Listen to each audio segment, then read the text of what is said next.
Hey guys, hope everyone's doing great today. It's a bit cloudy, so hopefully lighting is okay. Today, I want to tell you about Mello Roos, CC&R, and HOA. I find that this should be very important when you start your home buying journey or when you're considering selling. Hopefully that you are aware that your property may or may not have this in case buyers do have question about it. First thing is, what is Mello Roos, right? If you are a first-time home buyer or you bought before but just never purchased a property that has Mello Roos before, you're wondering what the heck is this and how does it affect me? Well, Mello Roos is actually a special assessment, which is not your normal tax that you pay on the property, but it's additional taxes. So of course it's a special tax assessment created to actually fund local improvements and services for that particular neighborhood where the home is located. So for example, we're talking about road improvement, we're talking about electrical, like lights, that street lights. We're talking about community buildings. So in El Grove, we could consider the Aquatic Center as a community building or a community pool that Mello Roos actually do help pay for. It is imposed as part of your property annual tax bill. So keep that in mind. And if you're curious, you can definitely just go look up online at the Sacramento County, if you're in Sacramento, tax assessment website, and pull up your tax bill, and if you have it, it will literally say Mello Roos on it, and if you don't and it doesn't say anything on it, then your property doesn't have Mello Roos. Sacramento County, it is common to have Mello Roos in the newer development area, just because you need more funding because there may not be schools in the area and they're funding the money to build school, libraries, other recreational buildings that could be beneficial for the community or for the neighborhood in that area. All right, so next thing is CC&R, of course, covenant conditions and restrictions. Now, what the heck is that? And does every property has that? Yes and no. It all depends. Again, it's just kind of like Mello Roos. It's a hit or miss. It is quite common, though, here in the Sacramento region to actually find property with CC&Rs. On properties that have CC&R, they are just limits and rules placed on a property. So in a sense, similar to HOA, what you can and cannot do on your own property, right? So that you still have that regulation.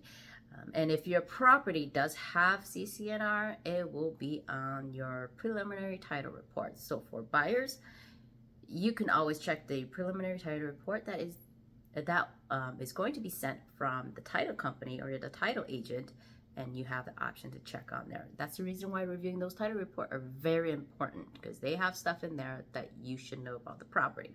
If it's not listed in there, usually means it does not have it, but you can always confirm with the title agent, and just to make sure that it doesn't have CC&R. Now, if it does have CC&R, then you would want to look at it. It is long for some and it is short for some, so it depends on the property. If the home is a lot older, in the more well-established neighborhood, and the CC&R is really old, let's say back in the 1950s, 60s, right? And if there are any restrictions on there that violates the fair housing laws, then you definitely should bring it up to your realtor's attention, and of course bring it up to the title agent as well, because that has to be corrected. Anything that violates the fair housing laws definitely has to be corrected, and the CC&R is one of the documents that should be corrected once we find that out. Of course, that's pretty rare nowadays, but every now and then we still encounter some that actually has those restrictions. Now, who regulate CC&R? The answer is anyone, really. Anyone can regulate CC&R, but the city or the county will enforce the regulations of the CC&R.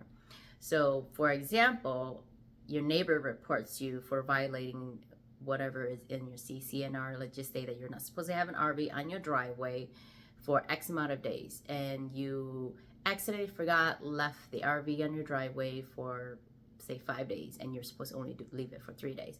Well, then of course your neighbor's going to report it to the city. City's going to send you a notice and enforce the CC&R on you, and if you don't do what they ask you to do after X amount of days, then you'll be fined. So pretty much that is what will happen if you violate anything in the CC&R. Next thing is HOA. Of course, this is so common in newer development area, and a lot of people talk about it, so most people are familiar with it. But in the event if you are not, it pretty much stands for Homeowners Association. And with HOA, it's not like CC&R, where you could actually be regulated by the city. For HOA, it's similar to CC&R, like I mentioned earlier, but the entity that enforces the rules and regulation is actually the association. So, and it's not the city or the county.